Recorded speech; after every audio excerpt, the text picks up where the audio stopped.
I'm under the covers. Hey guys, just a quick editor's note. For some reason, Dan had some weird feedback going on with his mic. It's only for the first 6.5 minutes of the episode, and then something happens and it stops.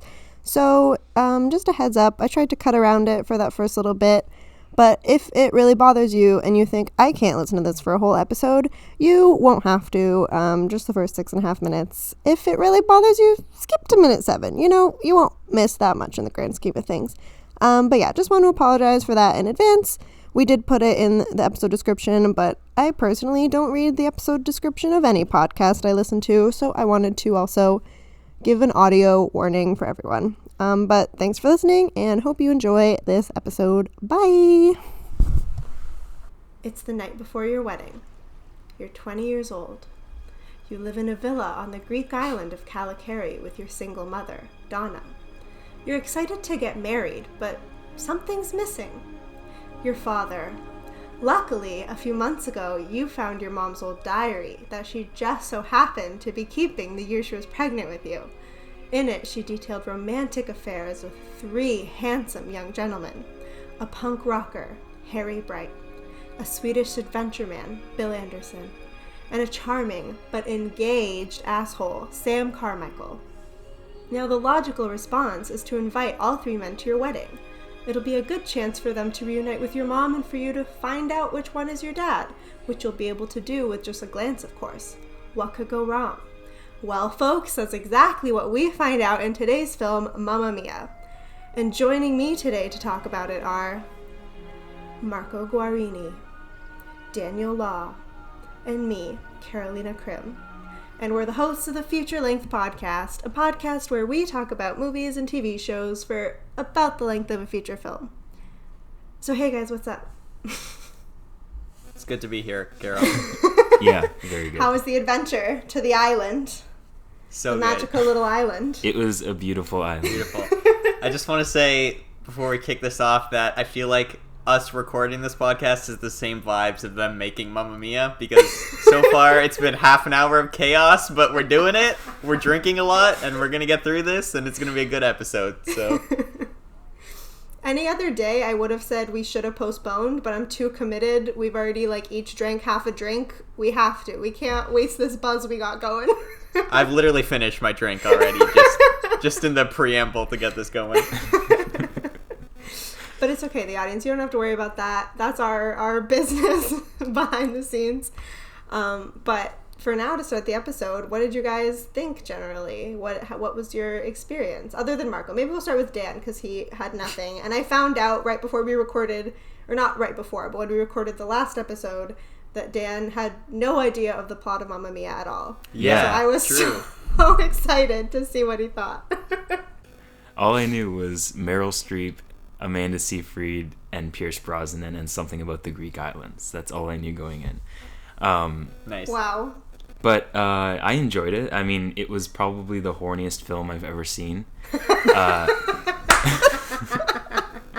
But it was good. How can you not like a musical centered around Abba music? I mean, what's not to like? Except Pierce Brosnan's singing performance. Yes. There's always one character in every He's the Russell musical. Crowe of this movie. For sure. Oh yeah. Absolutely. But yeah, just That's generally, exactly what I was thinking. it was a good time. It was one of those feel good movies. My question though, just right off the bat, this isn't like one of my prepared questions, but just sort of a random thing is, would you call this a rock opera or a musical? And I mean that genuinely. Technically it's a jukebox musical is what the term is. A because jukebox it's all musical. songs from one artist. Okay. Yeah. I've never heard that term before. Interesting. Fun musical fact. Yeah. But I'll leave it there for now. And then Marco. Good to be here, guys. Love to be here talking about Mamma Mia. Dan, I am so thankful you called this the horniest movie ever, because I have the exact same opinion, and I did not want to sound like I was the only one on that island. This is 100% the horniest movie ever. On that figurative island. I love this movie. kinda, I think. I'm really happy we're talking about this for Carol's like pick of her favorite movie. And yeah, I mean, this movie I have a long history with. I literally saw this movie in theaters when it came out. Really? Whoa. Because my mom was like obsessed with it and was just like gonna go by herself to see it. And I was like, whatever, I'll go see this movie. And so I saw this movie with my mom and sister, and we have always owned it on some type of physical media and watched it. You know, it's just like a feel-good movie. It comes on at least a couple times a year. And yeah, I mean, it's ABBA music. It's fun. It's super chaotic. It's very chaotic. And, you know, in terms of like as a musical, there are maybe like one or two critiques we can get to towards the end of this. But ultimately, I think this is going to be a celebration of just a really fun, horny movie that I think is just a good time, and also just like has a lot of connections to the MCU for some reason, which we can also talk about.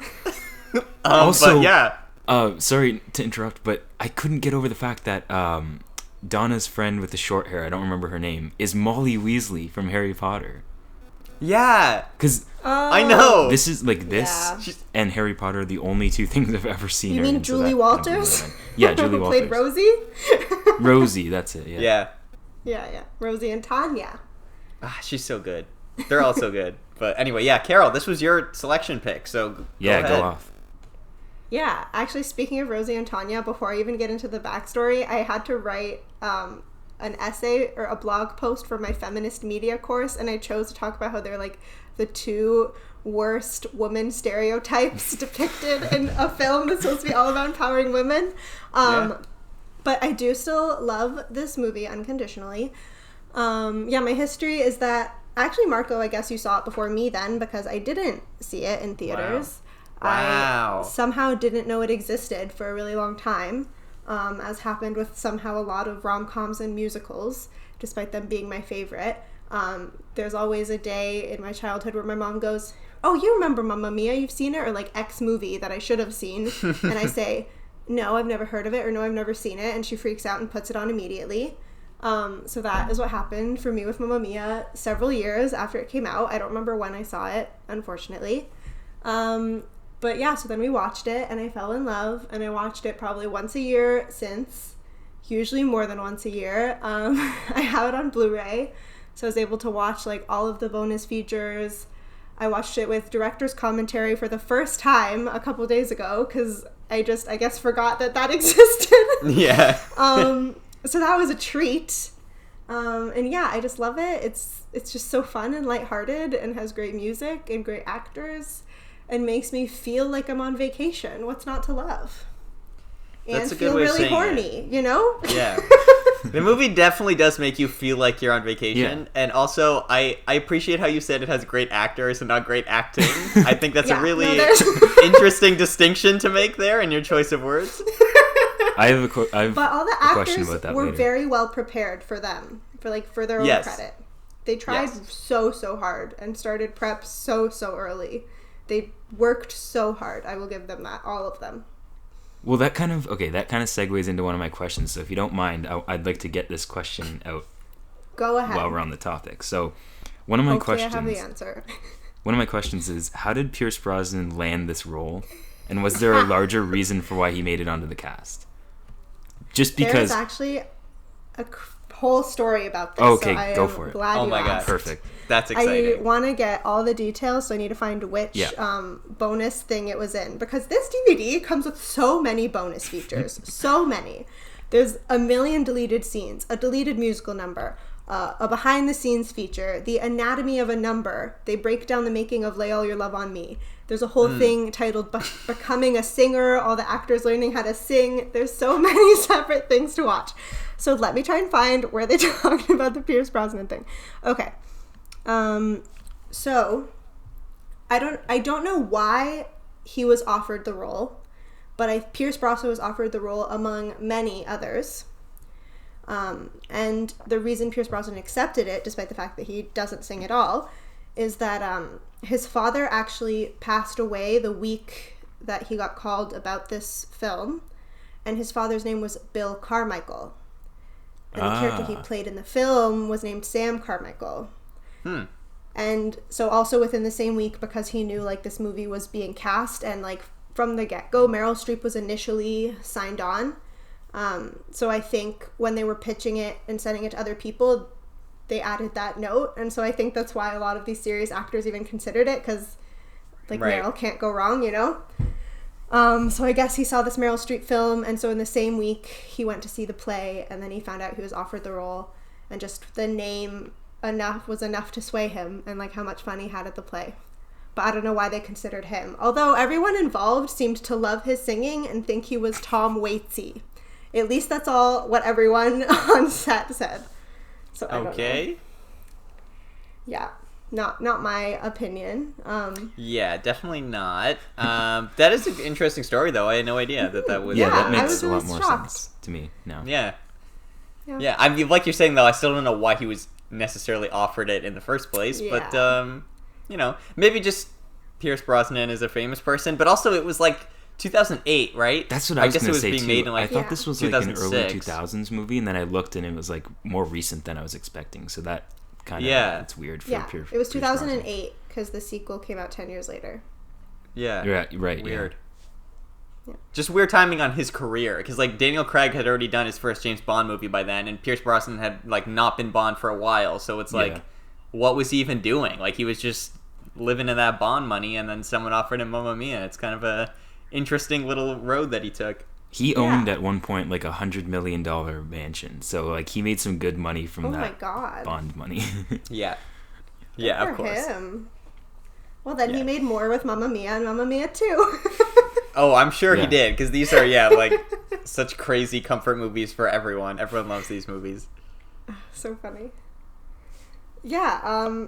I guess. Do you have other questions? I don't remember. It's been, for the listener, to let you in on the backstory, it's been a very long time since we've recorded. I feel like we had just a lot prepared. We went like a few weeks in a row recording and just had a lot of material, and now it's been like almost 3 weeks, and I kind of feel like a chicken with my head cut off. So how do we do this again? We just talk about whatever, man. Yeah, I mean, I do have more questions lined up, but I don't know if you want me, like, if you want us to sort of sprinkle them throughout, or if you want it to like just go for it. Do you have any points you want to specifically mention, Carol, since this is your movie?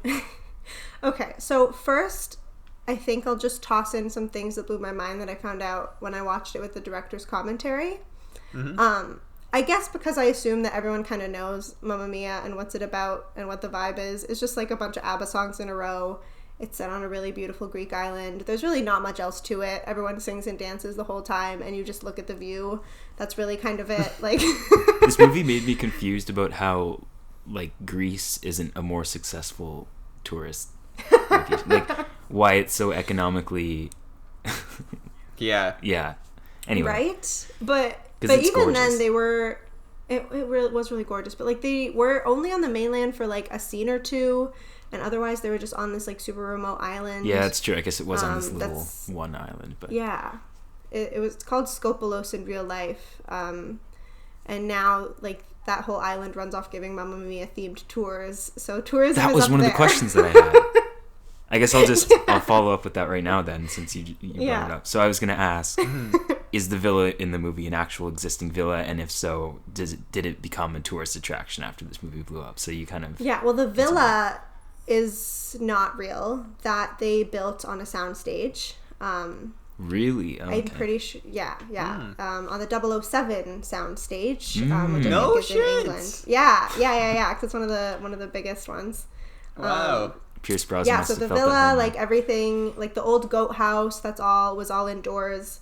They brought in real olive trees that they had to have grow lights on overnight, every night during shooting. But other than that, it was all, plastic, wood, whatever, made to look like old Greek buildings. A lot of the outside stuff, like on cliffs, like the little church that's at the top of that huge hill, that was all on the island of Skopelos. And they were there for almost an entire summer filming, with the indoor and the outdoor parts. But yeah, so it's kind of a mix, and the island is real, but only parts of it were used, and obviously they added, like, to it and stuff, because I guess the little church on top of the hill is kind of just one wall, like it isn't really there. The church was also mostly built on a soundstage for all the inside and even partially outside shots. But, you know, the stairs are real, and there's something at the top for the people who take the tour. That's some ambitious that's set building, though. Yeah. I thought it was just, like, I genuinely thought it was a place that existed, like a location set. It looks like it, yeah. You can't tell the difference. Well, that's the thing. That's why it's so impressive with the set decoration, because even I could never tell whether it was shot indoors or outdoors. And it really was after, like, my, I don't know, 20th viewing where I started to, I guess, like, piece together what was filmed where. But this is one fact that jumped out at me when I watched it with commentary. I don't know why. Maybe because I didn't know if this is normal practice. But every single nighttime shot, so like at the beginning of the film when she's walking to send her invitations, and at the end when she's going away on the boat to her honeymoon or adventure or whatever they do, that was all filmed in broad daylight. And they just edited it to make it look like night. Oh. They shot day for night? Are you I serious? couldn't even tell, to be honest. In every single instance. They never shot at night. Wow. I mean, Yeah. that is like low budget movie. Yeah, that's bullshit risky that people they do. pulled it off. Yeah. Yeah. Jesus. Yeah, And I it's, Yeah, couldn't you literally tell at can't all. tell. generally it's like you never want to, if you can help it, you don't want to do that. But it is a commonly used, like, that's definitely a commonly used practice in a lot of movies, especially in like Whoever the Joss Whedon Justice League. Like that's a prime example. I was gonna say, yeah. Well, I was just gonna say, like, whoever did the color correction for this movie is clearly like a freaking genius. Like, give them an Oscar, because I literally could not tell that's that good. was It's day for convincing. night. Wow, good for them. But also at the same time, because they were filming outside on this island, everyone was so hot and sweaty, so the fact that that didn't even really show is impressive. Yeah. It's true. So speaking of, like, the shooting conditions and shooting on this island, I do have a question, Carol, and I don't know if this is just, like, myth or legend that surrounds this movie, but is it true that while filming, everyone was just, like, constantly drunk? Like, is Yeah. that actually true? Okay. 100%. I didn't Even, know like, if that was a fact. They showed in some of the behind the scenes of recording the vocals. Julie Walters. Julie Walters, Yeah, yeah. she just It's had Julia. a wine glass in her hand, middle of the day, just to record her vocals. They were just having fun. Oh, just in the studio for like the singing part. Yeah, because they obviously, like, as all musicals, they recorded all the vocals beforehand and practiced with, because the people of Abba involved, neither of the A's were involved, no females. Just the B's. But Benny Just and the Bjorn B. helped, like, with the vocal coaching a bit, and oh god, I mixed the two up. Is that bad? Bjorn, I think. Let me make sure. I don't want to mess this up. Who cares? I that's definitely all saw they're- Bjorn in the credits. Yeah. Okay, Benny is the one who recorded all of the like backtrack. He like replayed all the piano and got the initial band together to play the guitar and whatever. Bjorn was there just as like a supervisor, and he made a cameo at the very, very end after they performed Waterloo in the ridiculous costumes. But they were involved just kind of to consult or whatever. And yeah, they didn't get drunk as far as I could tell. But they did have a lot of fun and seemed to really like to see their movie come to life. I don't remember how I got to talking about the members of Abba, but some were involved. Well, we're just talking about the drinking and stuff. You know what scene, like, really on this rewatch stood out to me as just, like, everyone was sloshed is... Because obviously, you know, like, the storytelling of this movie is so spectacular that you have the parallel, if you will, of Amanda Seyfried's friends showing up on the boat, and then Meryl Streep's friends showing up on the boat because, you know, like mother like daughter. And then when Meryl Streep's friends show up, like, I fully watching that scene this time was like, oh, they're all drunk. Like, Meryl Streep isn't even acting; she's just like drunk, screaming at them, and it's great. Like, it's fun. Like, it feels like real life because I think that they were all just drunk and having a great time, and it's fun to watch. Yeah, it definitely Apparently felt apparently at the end of shooting that scene that day, Meryl lost her voice from just screaming so many times. As she ran I out believe the- it. She really screams in that. Yeah, and when Tanya lost her shoe, that was a total accident, and she just went with it. She Oh, actually really? thought she was losing her shoe to the ocean. Well, even I noticed like Tanya, like the person who plays Tanya, made some like word Christine slip-ups Baranski. a couple times. Yeah. And like I figured, Yes. I was like, that might have been improv, but they kept it in because they're supposed to be drunk. It was. It totally was, and they commented on it. It was actually interesting to see how involved Meryl was, because there were specific scenes where the director was like, yeah, like I was debating shooting it again, but Meryl just looked me in the eyes and she said, no, we got it. Like, don't worry about it. And so she just was like, Christ. okay. Because I guess to give more of like a general backstory, because if you just like the movie, you probably don't even know. But this movie is based on like a Broadway play, or I guess first it debuted in London, but because it's written and created by 3 British women, and one of the 3 initial creators of the Broadway, and what's the London equivalent of Broadway? I should know this. I know this. It's just escaped my head. No idea. The Globe West Theatre. End, I think. Oh, the West End? Yeah, Yeah. that sounds right. So yes. So the people who developed it for the West End, they were all 3 women who say loosely the roles of Donna, Tanya, and Rosie are based on them. Right. They were all super, super involved in the making of the film, and one of the 3 women, Philippa Lloyd, was the director of the original stage musical and the director of the film. And I think it's one of her first films, but I might be wrong. I actually should have looked that up, but I didn't. Fascinating. But yeah, apparently she was really great, and like everyone was surprised at how well she took to directing from the stage to the screen, and also dealing with the conditions of the island, and like filming with water and wind, and a lot of the shots, like she was in a helicopter floating above like the characters, and so she had to figure that out, which I can't even imagine. Apparently in one scene, the helicopter, the pilot was speaking in Greek, and she doesn't understand Greek, but one of her crewmates did, and I guess the pilot said something about the wind was like propelling them directly into the side of a cliff, and she like didn't even understand that was going on. So obviously he figured it out at the last second, but it got a little hairy at times. Wow, people almost died making this. Yeah, Why does but that that's remind how me? dedicated they were. That reminds me of in Jesus Christ Superstar when the guy almost actually nailed Jesus's hand. Yeah. Jesus to the cross. Yeah, what's with musicals and just like extreme, like almost dying to make the finished product? Musicals, and funny. also musicals where it takes place on an island where no one knows the language. Yeah, there's Or at like least none language of for the people in charge. Yeah. Yeah, that is for sure true. What do you guys, just to ask some general questions about the movie here, just to get some general insight, because I feel like we're having very serious discussion about a very fun, silly movie. So what are your guys' like favorite, either like songs or I'll say / just like musical numbers? Because I guess those can be 2 different things in this movie. So like, what are our I mean, favorite I have- ABBA songs? Yeah. I guess like, what are your favorite ABBA songs? But then Of the also ones like, what included. are your Right. of the yes, ones but in the then movie. also like, what are your favorite like usages of them in like an overall like musical number in the movie? Right. Yeah. Um. I am definitely prepared. I can go first, maybe? Yeah. Okay. Okay. Absolutely. So my favorite musical number is Lay All Your Love on Me. And it also was just a wonderful coincidence that they had the anatomy of that musical number on the Blu-ray that I have. So I know exactly how they filmed everything. That one's my favorite just because, like, I mean, first of all, 1, how horny it is, and then second of all, how hilarious it is a second later, with all of the shirtless men, like, rushing onto the beach and dancing on the dock.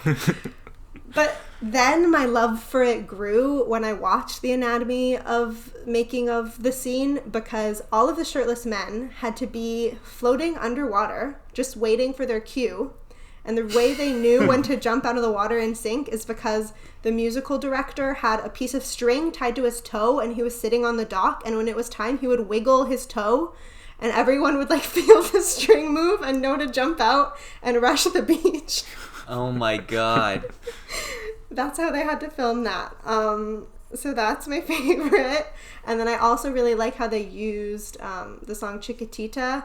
And I was always really mad because it wasn't... Oh, because I also have the CD of the soundtrack, because obviously... and I was always really mad because Chiquitita isn't included on the CD, and I don't know why, because I also really love the performance and how it's used in the film.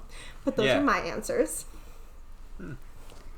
Dan, you want to go next? Yeah, or? Sure. I think my favorite is probably Dancing Queen, just because like how, like I wasn't expecting it to come on, and it just kind of like springs on, and just like the scene with the context of where we are in the story, I just like it a lot. Also, I think that's my favorite Abba song, so that definitely plays a big part. But also, I just want to mention the Mamma Mia scene because it's the titular scene, and it also makes a lot of sense with what's happening in the plot. So those two were like the biggest standout for me.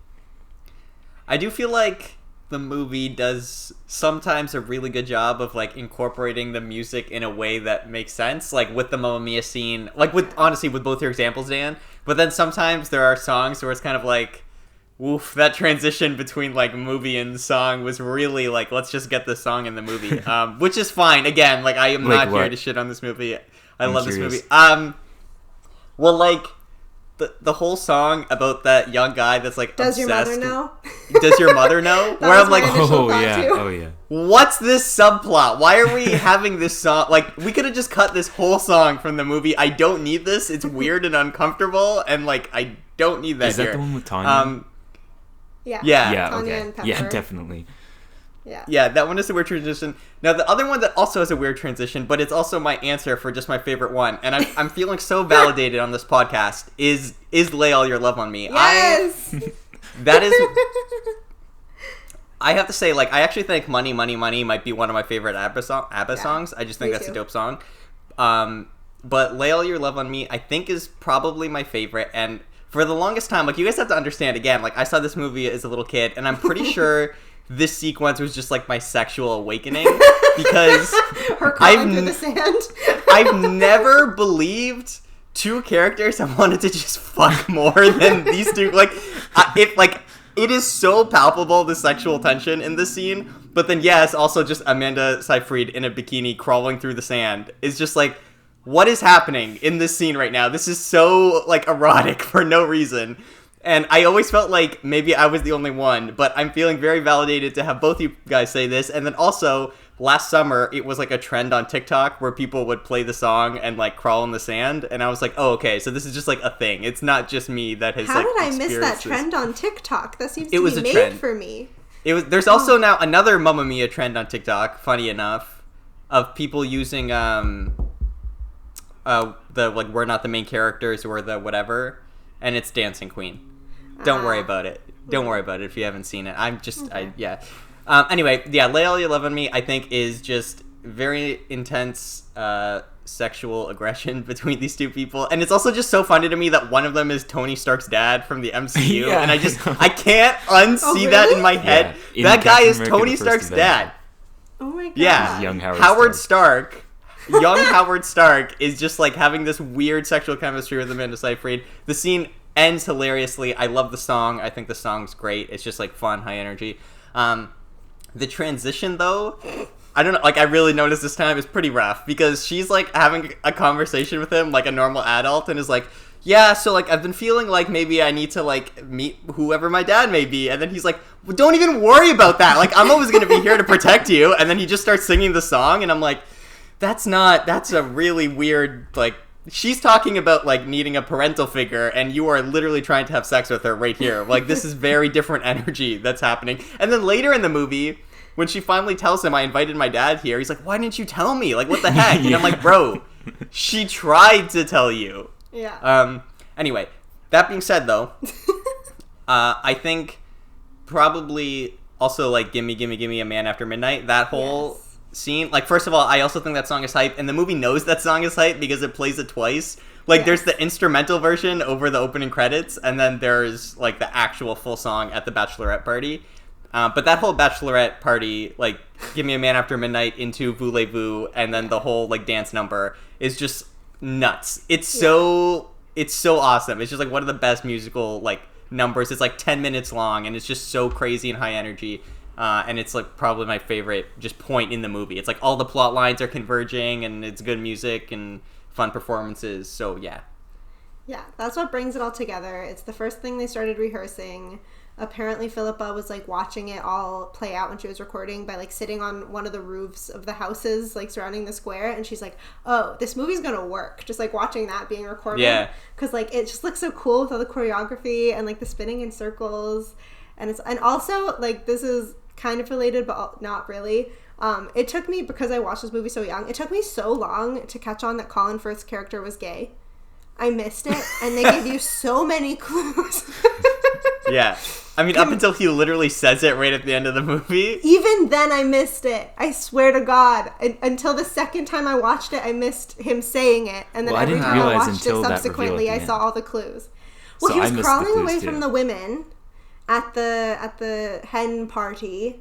And then when he's talking to Bill on the boat, which is one of my favorite scenes because I actually kind of like how smart it is that they have the miscommunication that is so hilarious in both directions. But he admits to Bill that he's gay, whereas like Bill's admitting that he's afraid to be Amanda Seyfried's father, but he thinks that he's talking about wanting to date Rosie, which is hilarious. And I missed that too because I thought he was also talking about being Amanda's father somehow. Yeah. And it's just so clever, and I can't believe I missed it all. But, you know, you get it eventually. Yeah, it all makes sense. It all makes sense eventually. Yeah, it's great. I do have to say, though, for me, and this is something I've been thinking about a lot, because, Carol, you brought it up with Jesus Christ Superstar. Yeah.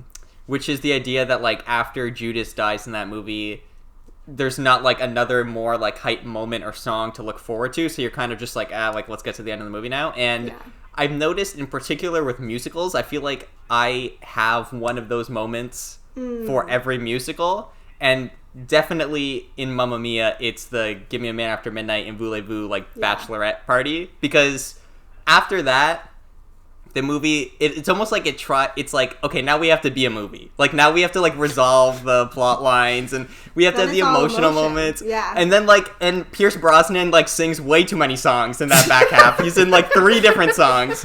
And then also, like, and then there's the song that I refer to as the song that makes all the moms cry, where...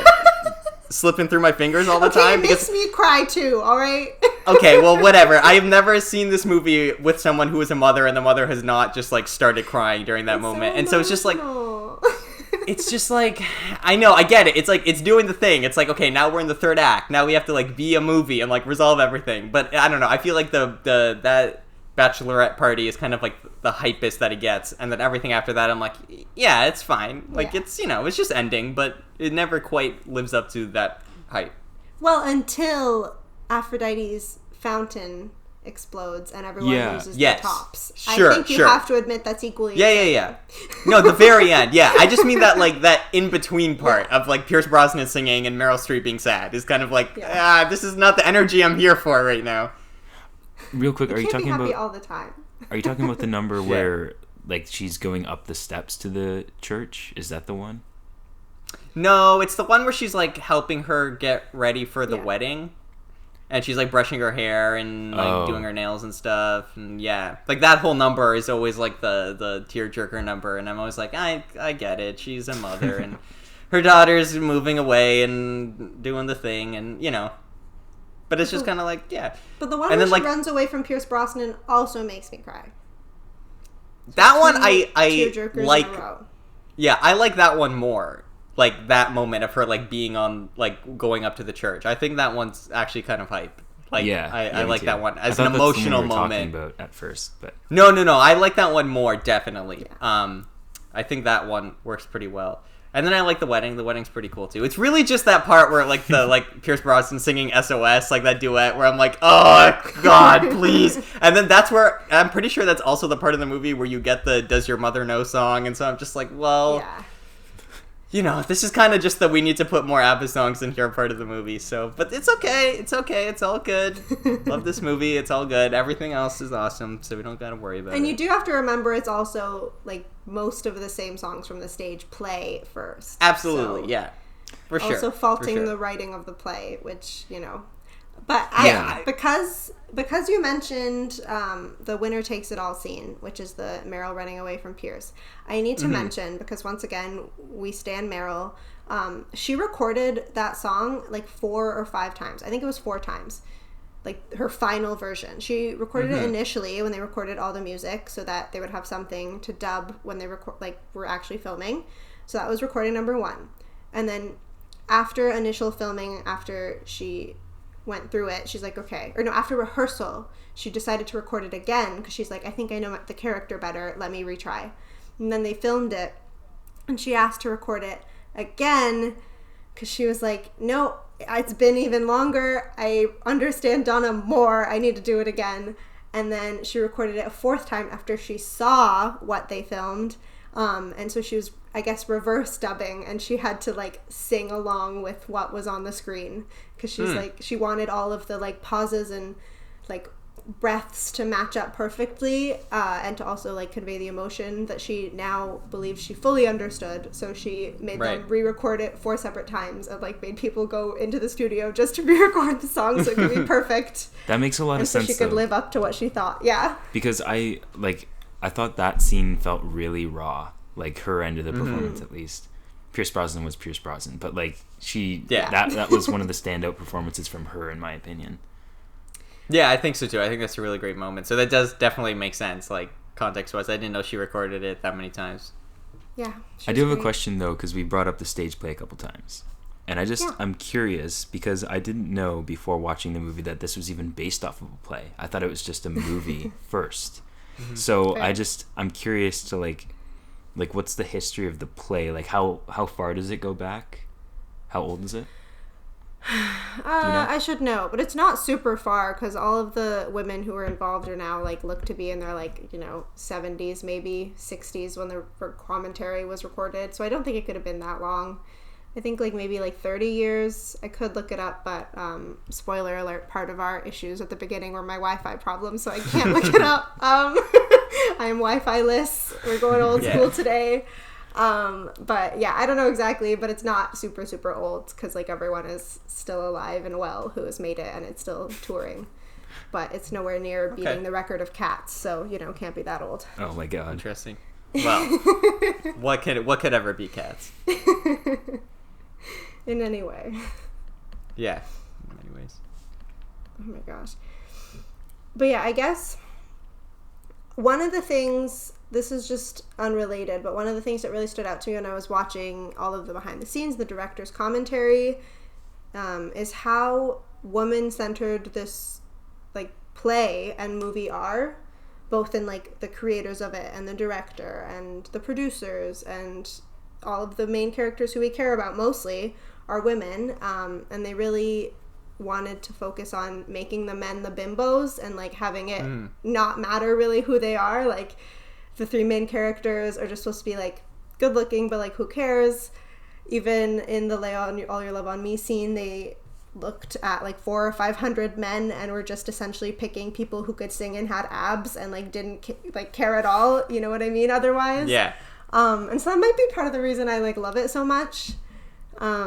Although like obviously in parts it's cheesy with the like Mamma Mia, every woman run around the island scene, which is also really funny. It is kind of fun to see women just like tossing ladders and leaving their partners hanging off literal buildings. Yeah. To just, jump in the blue waters of Greece.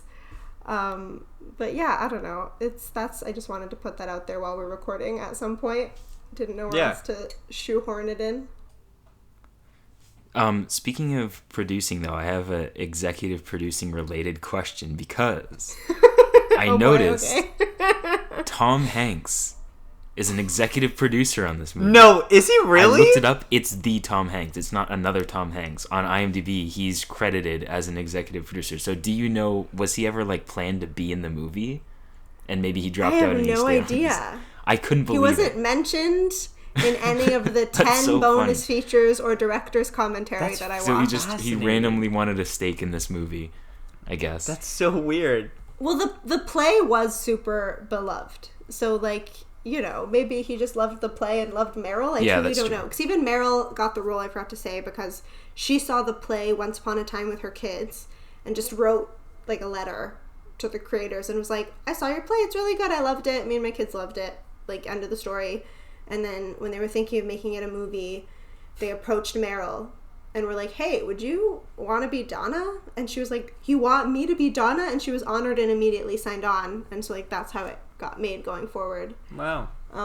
But yeah, so, you know, people just loved the play. I guess that you'll be surprised who will cough up some money. Yeah. And it's just funny because it makes me think that, like, I've never heard him sing, but he could possibly have fit into one of the roles of one of the three guys. Has he never sang in anything? Well, guys, I don't know. Have you seen the Polar Express? Because he sings the Hot Chocolate song in the Polar Express. So he could have done at least as good a job as Pierce Brosnan in this movie. Yeah, so, I mean, at least. Yeah, so that makes me think maybe at some point he was going to be one of the guys, but then he had to drop out or something, so he stayed on as an executive producer. But I just wanted to see. I wanted to bring that up because I don't know if you guys caught that. Yeah, I've literally never noticed it until it was you never just brought said up. it. Yeah.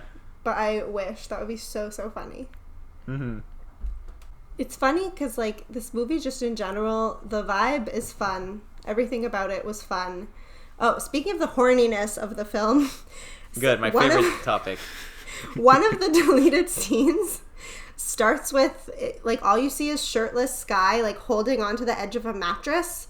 And you see him, like, it looks as if he is having intercourse. Like, he is bouncing at a interesting interval. But okay. it's for some reason Amanda Seyfried, I don't know why I keep calling her Sophie, trying to pull him off the bed for some reason. But that's how they, like, frame the shot. You just, like, see through a doorway, like, his body moving on this mattress shirtless. And I'm like, what was this supposed to be? How raunchy did they want this? That's weird. What's this movie rated, actually? I check. I think, like, the cut must be, like, PG, right? Like, do they even curse? Like, either PG or PG-13. I can't remember the final, but there's definitely a lot of sexual innuendo in the... Yeah. I mean, there's literally a whole song about a young guy wanting to get with an older woman, so, you know. And also in reference to that, they did have more, like, clues and hints filmed to that relationship. Obviously, it was never supposed to be, like, important, but there was more, like, screen time dedicated to it before just the one song. Not much more. But more, like, even in the deleted scenes, there were a couple. Well, I'm glad those scenes are deleted, because I don't need to see much more of that. But it's all good. Oh, also, I'm going back and forth, so I'm actually finally rereading my notes. But in Lay All Your Love on Me, initially there was a break in the song where after they pull Sky and Sophie apart, all of the guys are just, like, surrounding Sky on the beach while Amanda's, I guess, like, sitting on the cliffside or whatever she ultimately does.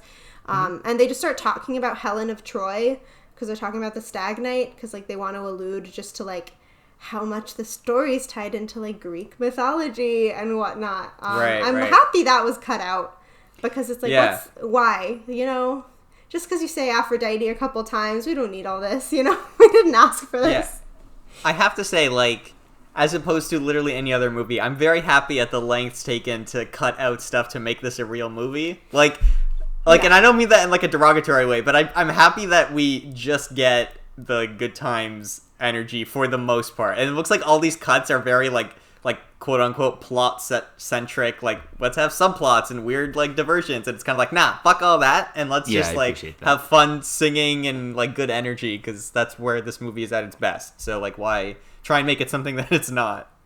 Yeah, there wasn't any deleted scene that I watched and I was like, oh, I wish this stayed.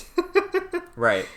There was some more background to, like, when they introduced every single man in their hometown or wherever they ended up being. There was a bit more in that visuals montage at for the each beginning? of them. Yeah. There was a bit more visual for all of them, but nothing revolutionary. Sam almost left his ticket and passport in the office. Silly businessman, you know, stuff like that.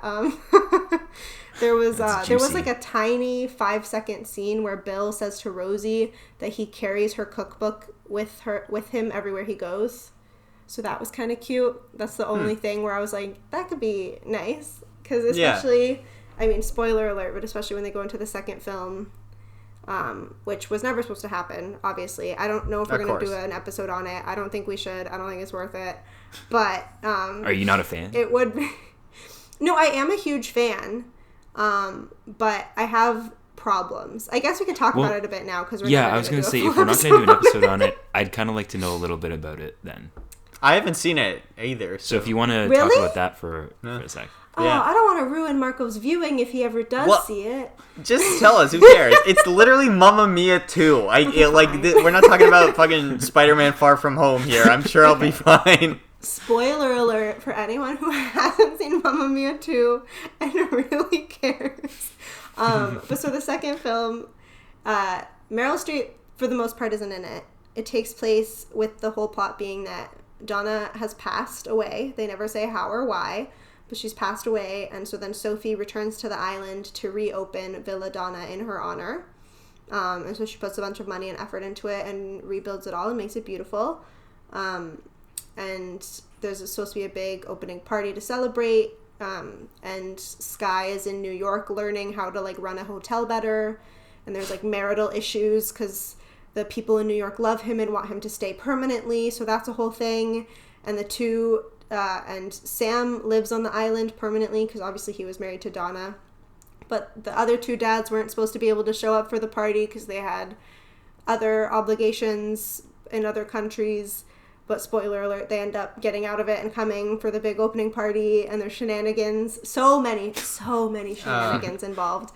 Not shenanigans. And the entire film kind of bounces between Sophie's story with her opening this villa and also flashbacks to Donna's childhood, or not childhood, but like after her graduation when she first encounters like the Godfather island Part and meets 2. the three men.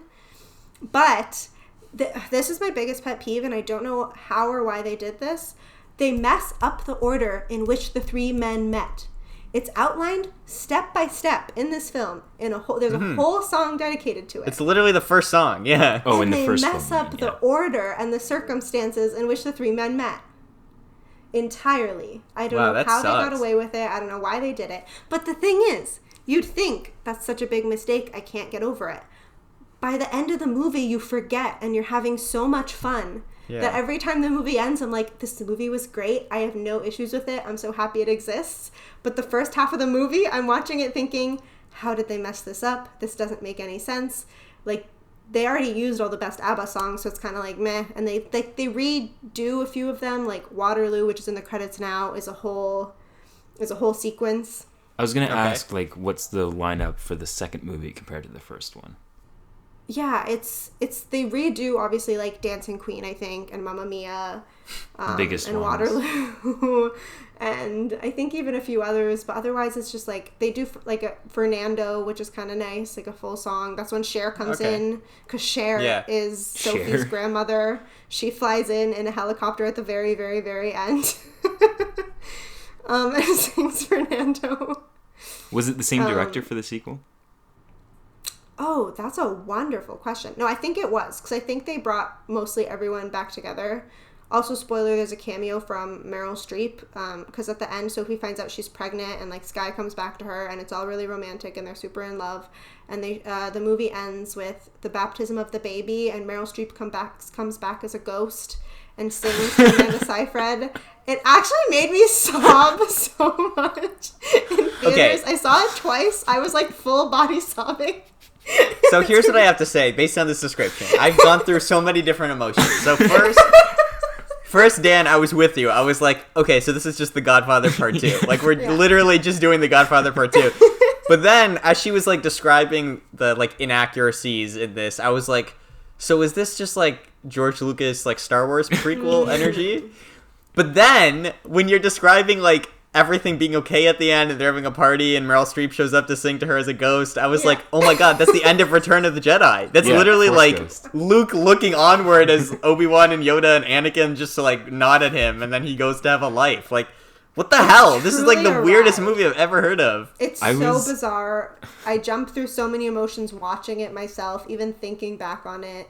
It's crazy. I was almost on board until the ghost part. That came out of nowhere for me. That's really funny. Because the thing is, even when they were promoting the film, they're like, yeah, the only way to do it was with Meryl dead, so she's not in it. So it was a surprise. But it's like genuine surprise. If they knew she was coming back, I don't know why they killed her off. That's strange. They said that that's the only way they could justify making a sequel. I don't know. It's all obviously bullshit Hollywood. stuff. That's not true. Yeah. But, I mean, you could have just made a sequel with Meryl. You could have just done that. And then that would have would've also been been more really interesting. successful. Yeah. It's not like... Yeah. I love how they're talking about the sequel as if they have, like, creative integrity. They're like, we cannot justify bringing Meryl back. And it's like, meanwhile, she shows up as a Force ghost at the end of the movie. Like, of course you could have brought her back and just made a silly, fun movie. Who cares? Yeah, it was insane. But, you know, it's like, you know, there's nice songs. And remember Fleabag? Yeah. Of course. The boyfriend Harry, like the one who's really emotional, he plays Harry. He plays young Harry in all the flashbacks. Oh. But they make him fun. a real like anxious virgin sissy. And he's never ever a real rocker. Like, you know how in the flashbacks they have him with like, the spiky hair and crazy makeup? Like it's Harry, so he's like this gigantic, thin, lanky man. But he just wears a leather jacket and otherwise gives off no punk rock vibes. He's like anxious to hold her hand and like has to ask her explicitly to do him a favor and have sex with him because he's a virgin. It's a little weird. That's weird.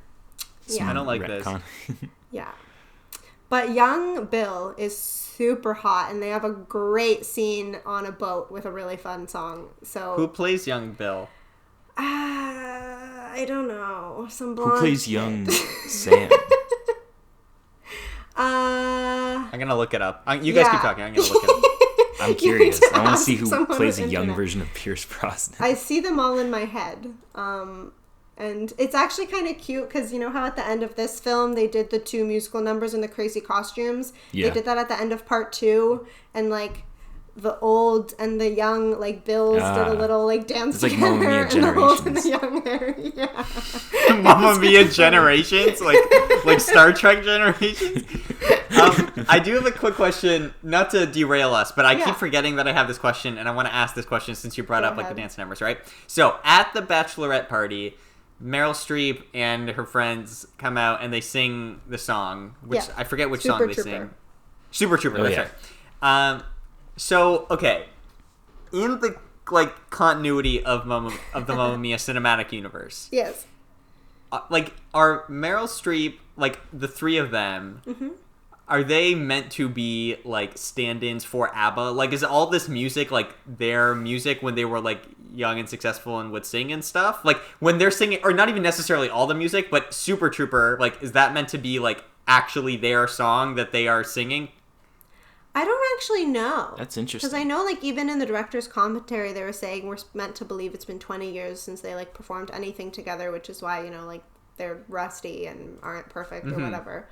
But they never mention if they write their own songs, even in the second film, because obviously the young dynamos and the old dynamos sing or whatever. But they never say whether they're originals. Good point. You know what would have been an interesting direction for the sequel if you're going to do a flashback thing? Is like focusing on the band, like writing the music that would be used in the original movie. Yeah. Ooh. See, that's what That I'm would saying. be I cool. feel like that would have been cool, and like, because then you could actually tie that in together and like make it make sense, like within the universe. Which obviously I understand that they're not necessarily concerned about, but that's always been a that's an question I've interesting had. question, Like in my headcanon, I'm always like, is this what we're... Okay, anyway. So I looked up the actor. Okay. His name is Josh Dillon. He's a British actor who has been in literally nothing. He's 27 years old. Was He that has Bill 4 or Sam? credits. That is... Bill, I think. Yeah, Bill, sorry. He was in Allied in 2016. Never heard of it. The Little Stranger, 2018. Never heard of it. Knots plus Crosses since 2020. So I guess that's a TV show. And then Okay. Mamma Mia, here we go again. Those are his only credits. Well, But he doing is a great. nice looking guy. He looks like a young Bill Skarsgård, so good for him. Mm-hmm. No, is it Bill? Is it the dad? Alexander? No, Alexander. no, Alexander. No, Stellan. Alexa- Stellan Skarsgård. Stellan. There's too There's many like of them. 3 It of is them. Stellan. Sorry. It's Stellan. Sorry, Bill is it. Alexander is Tarzan, and Stellan is Avengers guy. So yeah, you guys are. Yeah. Alexander's Tarzan? Yeah, there was that Tarzan movie There with was- Margot yeah. Robbie like 4 years ago. A Yeah. failed. There was a remake. Tarzan movie with Margot Robbie? Margot Robbie and what's Samuel L. his name from Jackson. Inglourious Bastard? No, not even just that. Also, What? the bad guy from from the Quentin Tarantino movie that's actually good. From Inglourious Inglourious Bastards. Oh, Christoph The bad guy. Waltz. Christoph Waltz. he He's in there? in Tarzan too. Yeah, look up Tarzan. It has an amazing cast. What? I didn't even know that came out. Where was I? I don't This know. is I years didn't ago. see it. It came and my disappeared into the wind. No one's seen it. No one knows anything about it. Maybe But, that should be an episode. just to see. Yeah, it's kind of fascinating. That's insane. Well, Yeah. Skarsgårds are busy. Skarsgårds are busy. And sorry, who played young Sam? I have his face in my head, but I don't remember his name or what else he was in. I think he was in something else kind of recently too. Because I remember I'm gonna being look this like, up. Mamma Mia. Okay, young Sam was played by Jeremy Irvine, Oh. who has been in. Let me open up his credits. Okay, first credit: War Horse, 2011. Don't know if anyone's seen that movie. I think it's a haven't. Spielberg Fallen. movie. It is a Spielberg, Yeah. and apparently it's good, but I haven't seen it. Yeah, I remember that. Now I is haven't seen good. it, but- Great Expectations. I don't think any of us have seen any of these movies, but he does look I familiar. think I've seen him in something before. Let me look it up too. Right, he does look familiar. It's the He's name in- that sounds familiar. No, condition. This is just turning into a podcast where we look up people, but this is very important. We need to know this. We do. We need to give credit where credit is due. We appreciate the art that came Like, out. he has been in a lot of stuff, but just nothing that any of us have ever talked about, and I don't think we've seen. But I could be wrong. Maybe you guys have seen one Well, of these things. If I get Wi-Fi and point something out, I will send you guys a message in our Facebook Yeah, group. I don't know. Audience, maybe I'll post on our Instagram if anyone cares. Jeremy Okay. Irvine. Yeah, you're right. I haven't seen anything. Anyway. Weird. Yeah, good times. But yeah, so I don't know what else. I'm rereading my notes again because I know there is so much to talk about still. Okay, I have another There's question. so much. Yeah. Yeah. Oh, sorry. Were you gonna say something? Nope. Mm-mm. Okay. So this is the last of the questions that I prepared ahead of time. Okay. So Karolina, this is directly for you. Ooh, In your okay. seasoned opinion of this film, do you think that the Fountain of Aphrodite breaking through at the end is specifically symbolic of a giant orgasm?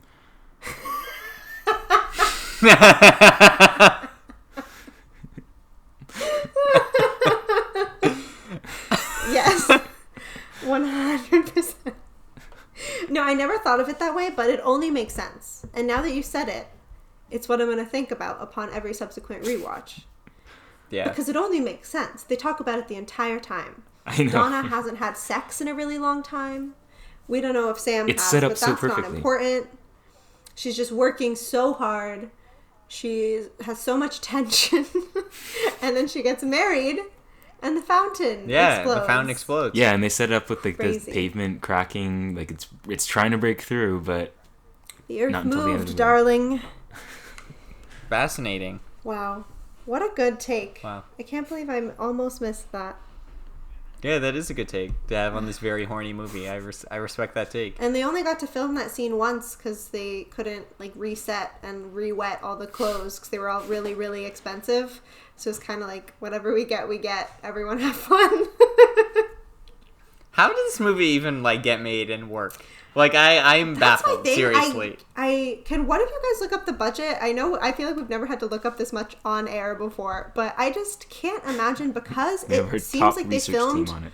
for so long, and even the recording in all the studios, they had a dedicated space at Air Studios, which is set in this gigantic old church that was turned into a music studio to record the album, but then also people kept requesting days to re-record stuff, or they had to re-record stuff, so that alone, and then the cast I'm sure must have been paid so much, and the on-location shooting, and all the helicopters for scouting and filming and just getting people there. It must have been colossal. So this movie has a reported budget of $52 million, which is relatively small. Yeah. Yeah. Definitely. And it grossed, what are we looking at here? Worldwide total of $615 million. Oh, damn. So I think general rule of thumb is 2 to 3 times your budget to make money back. So they definitely not only made money back, but made a 12 times the very budget. big profit. Yeah. So yeah, good for them. And then plus, does that include DVD and Blu-ray sales? I don't know if that number includes that. I don't think so. I think that's so, just actually. like I think theater this is just sales. box office. Yeah. Actually, you know what? It does say just box office. So yeah, and then there's DVD and Blu-ray, and then you got to make your streaming deals to have it on streaming because it's always streaming somewhere. So yeah, I mean, I'm sure this movie has made a lot of money. Good for them. It's a good time. But yeah, that's insane. Because even like, I can't imagine filming on a tiny little island where you have to worry about like wind and waves, and just even recording sound around waves seems like it's the a nightmare. worst thing you could ever do. Like that scene on the sailboat must have been a pain with all that wind. Also, honorable mention, because I really do like the Our Last Summer scene. It's really cute. I like how all the men, have their little turns to sing and show their pictures. Yeah. And like they were happy it was windy, actually, because Philippa was super adamant to not have to use the motor. Also fun fact about that boat. Oh yeah, that would have been worse. That was an old boat that they like just got on auction that used to be used to spy on the Japanese. They never stated who by. I think the British, because they bought it in Britain. And I don't know why they use sailboats to spy. But that was just a fun fact I discovered. Well, I guess an old it's racist boat. It must be like an undercover spy boat. Yeah. And they just used it for this little scene of them like plucking guitar strings and drawing pictures. Also with that scene, so Our Last Summer scene, I thought that was going to be the only part, because like Pierce Brosnan has a small singing lyric, like one or two lyrics, and I thought, because I was like, oh, that doesn't sound good. I thought that was going to be the only singing part of his, but then he comes back with full songs later. Well, you didn't... Yeah, like... I guess that's my question, Dan. Did you suspect that he was going to be a main love interest by the end? Did you see that being woven through the plot? I wasn't sure. Like, he definitely was treated more importantly than the other two characters, so I kind of caught on to it a little bit. But then, like, they kept throwing things at you, like, Bill had that relative that that the place was named... Or, no, sorry, that Sophie was named after. Sophia. So I was like, I don't know anymore. And then like, well, really with all of them. And also I like how Sam ends up being the one to marry Donna. And Harry ends up donating money, like, to help pay for the hotel. Like, he contributes in some way. But then Bill just really kind of doesn't do... Like, he's so laid back. He doesn't really do anything to help. Yeah. He gets with Rosie. Rosie's her name, right? Yeah. And, he doesn't really, like... He just kind of, like... He's indifferent to the whole Donna situation. He's just there to see what's going on. So that is really true. Funny to me. I do also find that it interesting that they never let us know who the real father is, because even in the behind the scenes... it doesn't matter. It doesn't matter, but even in the behind the scenes, I don't know why, in the director's commentary, not behind the scenes, the director made sure to point out that they made Sophie a good artist to have, like, a potential link between her and Sam. Yeah, that was another thing, but too. she didn't, in her director's commentary, specifically talk about any of the other hints with the other men. I mean, I guess because, like, the Sophia was so obvious she didn't need to say it out loud. But yeah, so I don't know if, like, they want the biggest love, like Meryl's real love, to be the father or whatever. I know it doesn't matter. Although after I first saw this film, the same night I had a dream that they made a sequel. Obviously this was way long before a sequel was announced. But I had a dream that they had a sequel just to actually, like, pick a dad, and then it was just, like, them all hanging out after. Which I kind of wish it was that instead of what it was. You know what I mean? Just Sophie bonding with her three dads, like, Full House style. Do you guys have a personal take one way or another on who you think the father is? Looks-wise, I'd say Stellan. See, I've always thought Stellan... Yeah, because all the other ones have darker hair, but yeah, I don't know, because, like, I was thinking, being a good artist, that's like, that has nothing to do with genetics, right? And it's not genetic at all. And she never met him, so that has to just be a coincidence. Yeah, see, I've always thought it was Bill, personally. Yeah.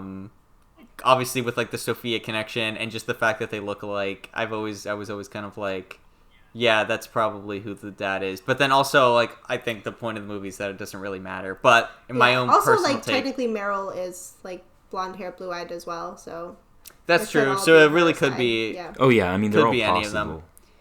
I would probably say Bill I've always too, just though. had And that- Bill energy. Yeah, and that also fits with how how uninvolved he ends up being. It could be a nod to like, oh, he's the actual father and he cares like the least. Not that he doesn't care, but like the other two definitely take larger strides to have an involvement in her life. But I do like the ending. Well, it's more like. Yeah. Sorry, go ahead. Yeah, I was just gonna say it's more like that's his role. Like his role is that he's her father, and then Sam's role is that he's Donna's husband. Donna's husband, and then the what's his name? I can't remember Harry the last is guy's like name. financial support. Yeah, and then Harry's like financial support. So it's like they all have a role to play in these people's lives. True. So that's kind of really another are way. all a Not that. of her father. Yeah. Exactly. And exactly. interestingly, and I have no idea how this impacts whether we think someone is more or less the father, but there is an entire deleted musical number. It's right after Super Trooper when Meryl... No, actually, it's right after Sophie and Bill are standing on top of the table during the hen party talking to each other, and Bill goes, "How old are you?" And she goes, 20, and he, like, freaks out and runs away. And then they, like, run to that cliffside together. There's a whole song there called Name of the Game. Yeah. There's an entire deleted musical number. Thankfully, it's just Amanda singing. But that was fully in the film. And then, you know, it just cut back to whatever it cut to after. But yeah, there was a whole additional scene between Bill and Amanda. But after... It was kept in until the first, like, screener to an audience. And she's like, right. Oh, the audience is, like, one step ahead of us. But also, like, of course we were. They laid it out so easily. But anyway, so she's like, oh, the audience didn't need it. And, like, it flowed better without it. So they cut it out, like, right before bringing it to the masses. Interesting. But, yeah, there was more dad-daughter screen time between Bill and Amanda than any others, if that was kept in, which would be a really interesting choice. Yeah. I just want to say, jumping back to our last summer scene, that I also really like that scene and that song. And, you know, to Dan's point, right, like, watching that scene this time, I don't know, like, have either of you guys watched The Dark Knight Rises recently? Recently, absolutely not. Relatively recently. Okay, because in the Dark Knight Rises audio mix, like, you're watching that movie, and there's that opening scene, and they're on the plane, and everyone's talking, and it sounds normal, and then, like, Bane has his first line of dialogue, and his audio is significantly louder than everyone else's audio. Oh my God. And it's really like, holy shit, like, what is happening? And when when Sam starts singing in Our Last Summer, that's what it reminds me of personally, is that, like, Bane, like, jarring, like, holy shit, like, what is happening right now in this song? Yeah, but that's okay. He tried. It's just Like, the 4K I was just so mix, surprised. though. With the But Bane thing. everyone- Like, It is just the 4K mix. Everyone said such Yeah. good things about all of the men and all of their singing, which I was super surprised about. And I think it's worthwhile for anyone who cares about this movie at all to go back and watch. If you can find maybe on YouTube, there's a whole bonus feature called Becoming a Singer, and it's really fun because the musical director is this, like, guy with just insanely, like, fluffy hair who just has all this energy and moves his body too much, and it's really fun to watch him, like, directing these actors and, like, being really enthusiastic at them just, like, saying the words back essentially and, like, sounding the way they sound, which is, like, not perfect, and it's just so funny to see, like, this professional having to be like, yes, you're doing great, it's perfect, like, keep going, and they're just, like, croaking out whatever they croak out. It's very fun. But Colin Firth liked singing the least, and to record one 3-minute song, he booked 3 days in the recording studio because he didn't trust himself. he was, Wow. I think he was the best out of the 3 guys. I think Well, so. he hated it, and he's like, anytime you ask me to sing and dance at the same time, I can't. And he got really mad. He's not even that bad. He's fine. But it's Yeah. funny because he's like, he signed up for a musical. He knows that, right? yeah. That's how it works. You sing and you dance together. It's true. I have to But sing even then, he and didn't have dance to. in this musical? Yeah. Yeah. I like Colin Firth. Me too. I feel bad because, I mean, we'll get into a little bit, like, next episode, but I feel like sometimes he gets shit on, but I like him. Wait, I we'll he's get why into are we it next getting episode? into... Yeah. Yeah, because He's not King's in the Speech Social won Network. Best Picture. Oh. No. King's Speech won Best Picture the same year Social Network was nominated. Oh, that's right. Which, like, yeah, I mean, look, King's Speech is, I'm going to put this out there, as a good movie. And I don't know if it deserved to win that year, but it's a good movie. And Colin Firth is a really good actor. And by all accounts is, like, a decent human being, too, which is always nice. Like, Yeah. because there's so many, like, creative people that you're like, oh, this person's talented, and then they're just a piece of shit. So whenever one of them isn't, whenever one is just like, everyone universally is like, yeah, I've worked with him and he's a pretty good person, I'm always like, oh, that's nice. So he seems like a good guy, and he tried really hard to sing in this movie, and I just, I don't want him to get shit on too bad. Poor rich actor winner Colin Firth for everything he does, who's very successful. Poor him. Well, when we record the next episode, we'll tell everyone they have to go back to this episode to hear the apology for the inevitable shitting on Colin Firth will do. I'll apologize Colin next Firth's episode movie, too. at least. Yeah. Yeah, for Colin Firth's movie. Yeah. Another fun fact, now I'm just looking through my notes to sprinkle in, because there was a lot of, obviously, just people having fun on an island. But Meryl Streep did all her own driving in all the scenes that were filmed on the island. Because when she picks up her friends and they're all like in the Jeep, like driving back after, apparently they were all so terrified, because obviously there was a camera mounted on the front of the Jeep and she couldn't actually see. And she was like driving super fast around these tiny, windy, loose, dirt-packed roads. Weren't they drunk? I was just gonna say that. They were literally drunk driving. But also, like, who's gonna stop her? But yeah, it was really funny to watch that being recorded and having them, like, mask the fear in their eyes. I think everyone working behind the scenes on this movie was in a constant state of nightmare. At just all the almost death that was happening at every turn. I wonder how much of the budget went to alcohol. Holy shit. Like, this movie sounds so chaotic behind the scenes. Well, the thing is, it's really interesting because of all, obviously, just the chaos and fun that happened. Every single actor in the first, like, little bonus feature that I watched, I think it was just the general behind the scenes or whatever, but they're like, yeah, the director was so calm under pressure, like, she never raised her voice, she never seemed worried, any problem that arose, she just worked it out. And so I don't know if they were doing that to, like, kiss ass after, like, ruining her life for, like, 40 days. I like to imagine she was the only sober one on set. Yeah. She was the designated driver. Just, like, dealing with everyone else. Yeah. So I have no idea. Oh, also, another fun fact. There's goats in the background sometimes. Obviously, they're by an old goat house. But there was an attack of foot and mouth disease with all the goats that were involved during shooting. So they had to be corralled away after, like, a day or two. So that was fun. What? Yeah, okay, the production sounds definitely chaotic for this movie. One of the most chaotic production stories. When I hear the stories of the production of this movie, it goes like Apocalypse Now, Blade Runner 2049. No, Apocalypse Now, original Blade Runner, and then this movie. No, sorry, I meant original Blade Runner. That one had a terrible production. But yeah, I mean, like, everything that you're saying right now sounds really close to we killed a cow and filmed it to put it in the movie. So, like, This is up there for me with Apocalypse Now. I'm just gonna put that out there. This sounds like a mess, and I cannot imagine, like, as much fun as, like, everyone on camera was having. Yeah, like, Dan's right. I'm sure everyone off camera was wanting to die, like, at every second, just being like, someone's gonna get hurt. I don't know if this is gonna work. What is this? That's so funny. We need No, I was just gonna say, we need like a super intense documentary, like the one for behind the scenes of Apocalypse Now. Yeah, like detailing exactly the horror that was going on. Oh man. Well, 'cause it truly does seem that way, even with the fact that, like, all of the background actors that they relied so heavily upon, like, truly didn't know English. So any song that they did have to sing, they just learned phonetically, and just had to work with it. And, like, even just simply sliding down the banister in Mamma Mia, like, all the actors just, like, did that themselves, and whatever happened. Stellan took some sailing lessons to be able to actually, like, sail his boat a bit. And when you're first, like, when the first three men all meet at the ferry dock, and Stellan comes in and he's, like, sitting at the top of the sailboat, that wasn't written. They were all supposed to be, like, at ground level together, with, like, Stellan standing on the dock of the boat and the two men on the dock.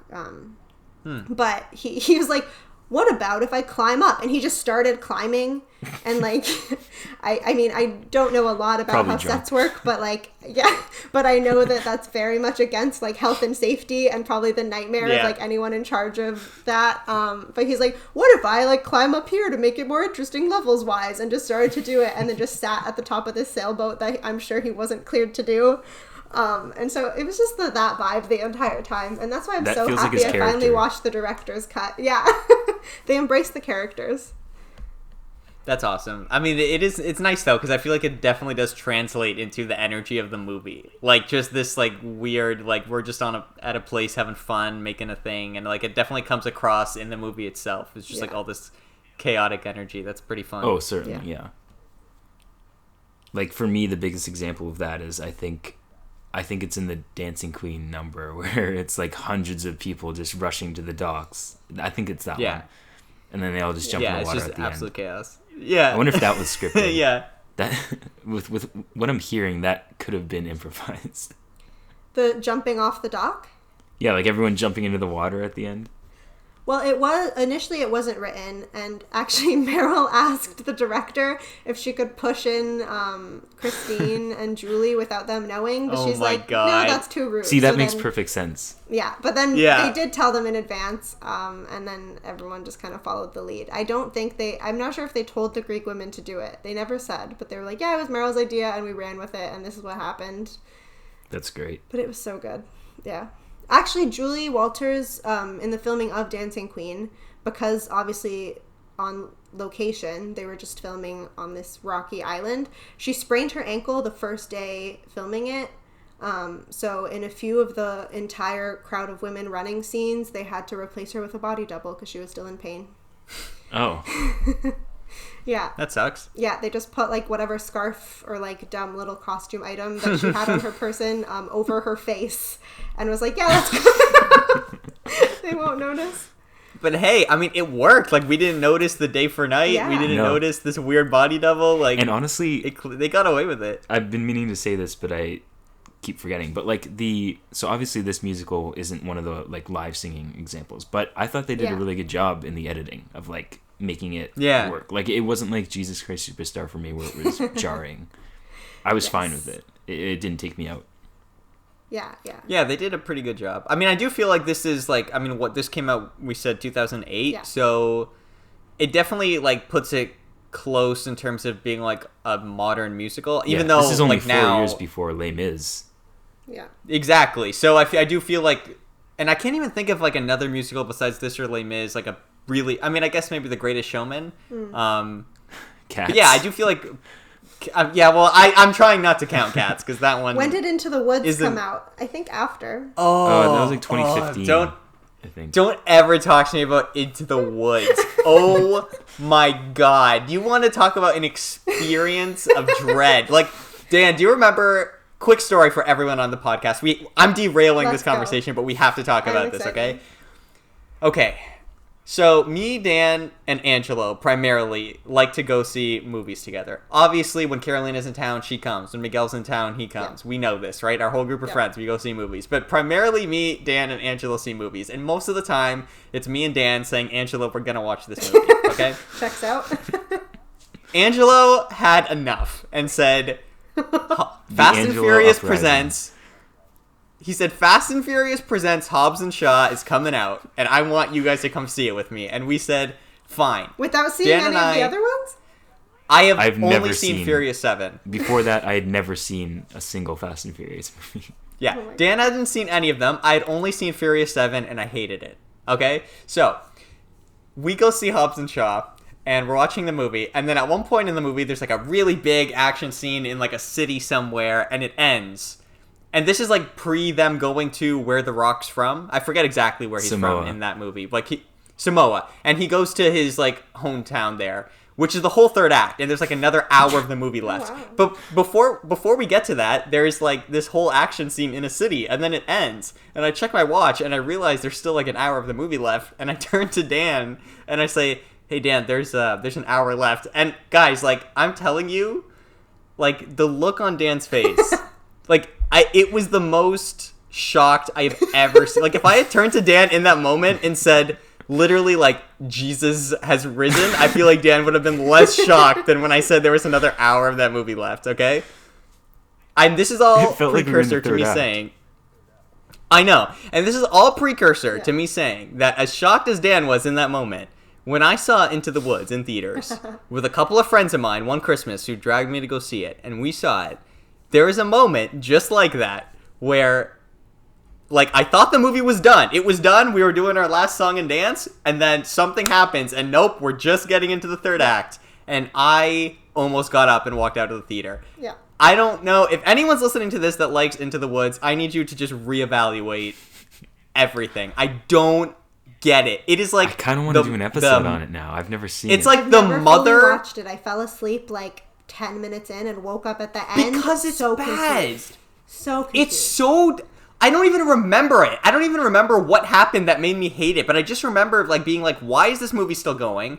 Can I leave? And, like, guys, I like musicals, okay? I like Jesus Christ Superstar. I like Mamma Mia. I love Phantom of the Opera. I like Les Mis. Like, I am not a snob who, like, can't get into musicals. I like silly musicals. I like Disney musicals. I have watched Aladdin a million times. It's, like, a comfort movie for me.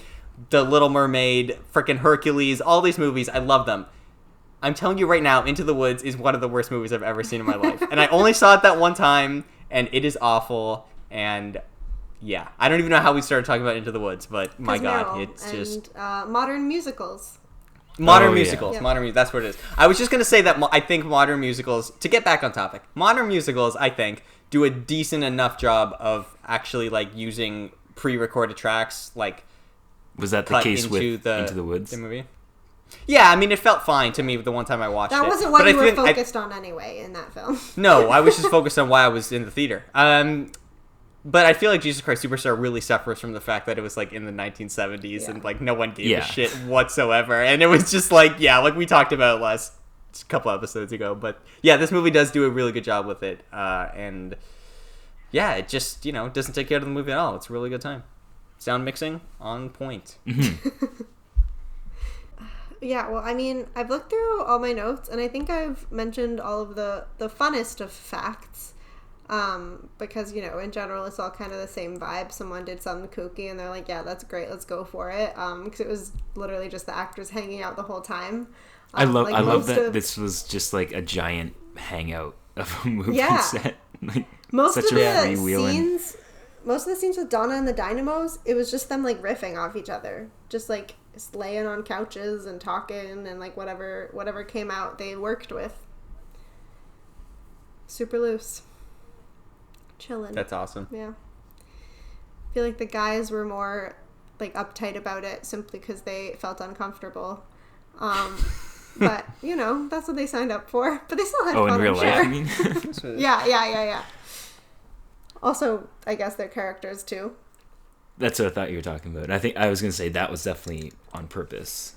No, in real life, they all, like, hated singing. And, like, every time they had to do it, they were the worst. And, like, did Bill even sing in this movie, actually? Besides that one song that was cut out? Take a Chance on Me. At the very, very end. Yeah. With Rosie you're right. Yeah. running over to him on the table and hanging off the building. Right, yeah. That one's interesting. They're both interesting singers. That's a nice way of putting it. Yeah. I thought she was fine. I couldn't believe She's it. Fine. Like, finding out midway through, just realizing it was Julie Walters, like, she is unrecognizable in this movie compared to Molly Weasley, I think. As Molly Weasley, yeah. I know. It's not, and she's in something else too. Like, she's been in a lot of stuff. I know she's an incredibly famous, like, British actor. Like, no disrespect. I just don't have a ton of history. But there's definitely other stuff she's been into where she's just totally unrecognizable that we've probably seen, Dan. Like, because I remember hearing other stuff where I'm like, oh yeah, she is in that. You know what? In keeping with this podcast, I'm just going to look it up. That's the theme this week. Just look it up. We're all professionals, obviously. I mean, this episode is basically running on, like, dial-up. So we're doing our best. She's in Mary Poppins Returns. Yes, starring Emily Blunt. Yeah. Emily Blunt, who, by the way, I just saw a quote from her today saying that, there's been all this fan casting about her and John Krasinski being Mr. and Mrs. Fantastic in the MCU. And she just said today it's all fan casting and she doesn't even like superhero movies. She doesn't get them. Oh. Which made me really sad. It literally was like a stab in the heart where I'm like, I thought you were going to go in a sad. different direction where it was like she low-key kind of confirmed it. That's disappointing. Nope. She's in Paddington. The Paddington movies are very cute and fun. I did if you guys haven't seen them. They're really good. They're just genuinely good, heartwarming movies. Yeah. She's in Romeo and Juliet. I watched that in, I think, like a religion class or like an English class in high school. Nice. Probably English makes more English. sense. Yeah. Yeah. I don't know why you'd watch in a religion class that has no religious themes. She's in all the Harry Potter movies. She's in Sherlock Gnomes, so she really likes these gnome movies. I don't know what she has. Yeah, okay. I know she's been in a lot of stuff, but that's the stuff that comes out. I wonder if she's like she's been in a lot of theater. She seems like the type. Yeah, Yeah. her and She's a good singer. Christine Baranski had previous stage experience. Makes sense. Christine Baranski is so great. I love her. Yeah. The second she got cast, she started taking jazz lessons. She's like, all right, I gotta learn That's to awesome. dance. Jazz lessons. For her big musical number. Oh, You yeah. saw how okay, high she that kicked makes her sense, that leg? makes Come on. Gotta prepare to be able to do that. It's not natural. Yeah, so Mamma Mia came out in between Harry Potter and the Order of the Phoenix and Harry Potter and the Half-Blood Prince, which is just funny to think about her in like those two movies and then put Mamma Mia in between that. Good times. That's so cute. Oh, and also, I just need to go back and correct myself. I said that in all the commentary, everyone was really nice about all the men singing. I lied. At one point, the musical director said Stellan singing was just making noise. So that is the one critique that was given. Come on, director. he wasn't...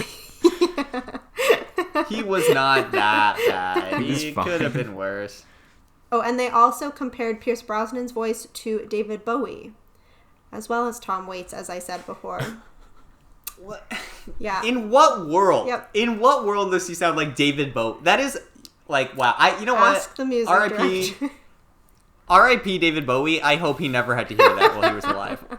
Like, I'm just gonna put this out there. Like, if I was doing something and I thought I was pretty good at it, and then someone as bad as Pierce Brosnan was also doing that thing, and then someone made the comparison that we were similar, that would be the most disheartening thing ever to me personally. That's like, true. it would actually ruin my life. Also, another fun fact, probably my last, I think I truly have read everything again now, but when they were recording all of the music for the soundtrack, not any of like the vocals, just the music, because Benny called back the original band, it took them 5 days to record every single thing because they all just remembered it. So that's kind of fun. Oh, That's fun. that's Even professional. though it was like how many years after they last performed. I love don't that. know I how love that long they it's got been. the old band back together for Yeah. this. Yeah. Except for the women, because, breakups are hard. Wait, did they both break up? Both couples broke up? Yeah, I think Abba I don't know was the two history couples. Abba was I don't two know the couples, history I of think, Abba. and they broke up. All right, And guys. then I knew they were that two was the end couples, of but I didn't Abba. know they like broke up, let alone both of them. That's I think that's what ended Abba, ultimately. History of Abba. Okay, let's see here. I feel like I'm just a researcher today. I hope everyone enjoys the podcast that you could have just Googled yourself. make sure to get those keyboard clicks into the mic. That's good. Oh, following. you can hear it. You can definitely hear them, Carol. So have fun. I'll insert more. It'll be double every time you look it up. Performances, resurgence of public interest. You gotta get into the there's relationship drama. You Googled the wrong know. thing. Okay, I'm just gonna Google "did Abba break up?" We'll just see what happens. Literally and figuratively. Abba break. Did up. AB and BA break up? Okay, Bjorn and Agnetha. Uh, Agnetha. yeah, I think it's Agnetha. Agnetha. sure. Divorced in 1979. Well, Benny and Frida announced their divorce 2 years later, in 1981. So they literally both got divorced. that's That's sad. crazy. Yeah, that's awful. I wonder what they're... I think both of the women are not still alive, I think. I was going to say I wonder what they're up to now. but I think Well, not we'll just much. check Google. Yeah. Well, I would I'm just gonna. I'd imagine they would have shown up in the movie, probably, if they were. Not necessarily. So I typed it in singularly, so I wrote, "Is Abba still alive?" Because I don't know how else to frame that question. Are who the has died A's from Abba? still Okay. alive? Ola Brunkert, a former drummer for the Swedish pop Well, band that's Abba, not was what we're found dead on asking. Sunday. Oh, wow. Jesus Christ. Okay, what happened to Abba now? No, don't care about that. Okay, Abba reunion. What? Okay, wait. This article from September 1st, 2020 says Abba reunion. What do they look like now? Oh, so I maybe think they are they're still alive. alive. Why did I think one of them died? Sorry, ladies. Yeah, I think they're all alive. Huh. So they just really didn't want any part of it. That's interesting. Fascinating. Okay. Well, Well, I guess they still got Ash, should royalties. That's all that matters. this guy kind of looks like Gary Oldman. Which one? Benny Anderson? Here, Yeah. I'll see if I can take a snip and send it to you. Okay. I don't know if I can send pictures in the chat, and maybe we can just like post this after on Instagram. Maybe it's weird to post this but he looks like an old Gary Oldman. One sec. I don't know if I Gary can send Extra this in the chat Oldman. here. Yeah, if to anyone still listening to this episode, just go to our Instagram and hopefully we can have this. Oh, Yeah, Is it gonna let me hopefully paste? one of us will have Wi-Fi to post. Maybe it won't be me. Who knows? shoot! It won't let me paste. It's okay. We'll see it eventually. Okay, if we have no more questions, I feel like we should probably start to end the episode instead of just have people listening to us having a conversation and Googling We things should for who should knows rein how this long. in. I am the I think host. people- I I'm think- reining us in, boys. Come on. I think we should have a whole sub podcast where we just Google things. Just go down a and talk Google about rabbit it. hole. I think that would be Yeah. fun. It's totally not what our podcast is The about. Google but rabbit if we make hole, it that's a movie good name. TV, yeah. That's a great name. Guys, do you know what I also thought of that I thought might be fun? What? And this can tie into us ending the episode and talk about what we're doing next week. I love a good bow. So, here's the thing. Thank you for listening to this episode, everyone. Thank we you very love much. everyone who listens. Hopefully you're a Thank you. good person. We're just going to assume you are if you listen to this, hopefully. Anyway, Do you not so, love as you know- any bad people?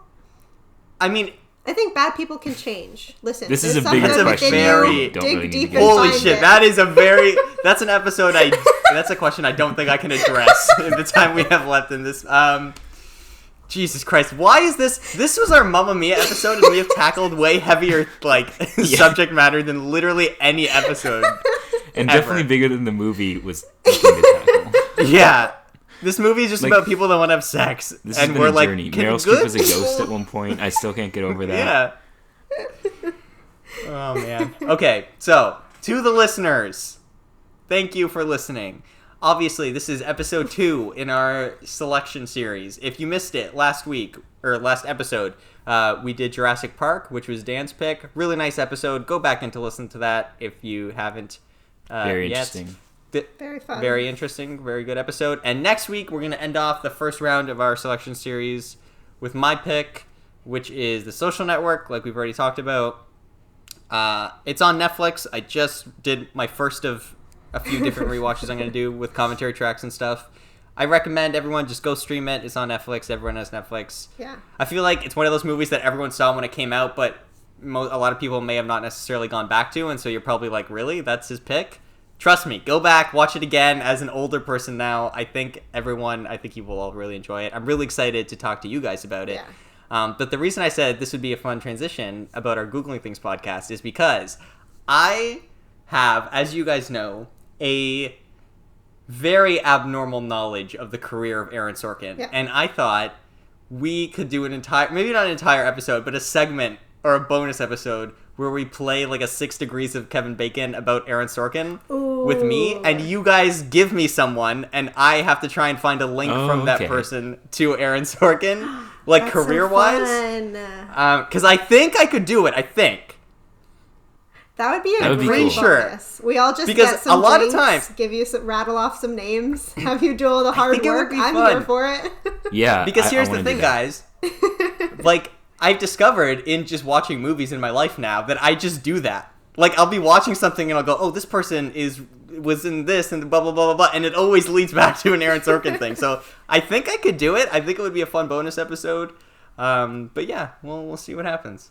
Maybe one day. That's perfect, because we haven't, like, by the time we get around to that, we won't have done a bonus in a few episodes. So we're kind of due for a bonus episode. We could do it after Social Network. Nice little nice little breather if we want. Yeah, I think that'd be fun. We'll see what happens. But anyway, that's, not of concern because we're focused on Social Network. We do all recommend a rewatch. It'll really help in the listen. Oh, for sure, yeah. In the listen of and the also, podcast app.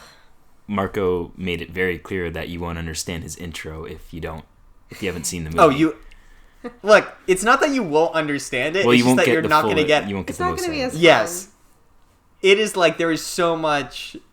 Oh my God, there's so much going on. It's so dense. Like you need to quote Rick McCallum, who produced the Star Wars movies. Rick Berman produced Star Trek, and he's a sketch.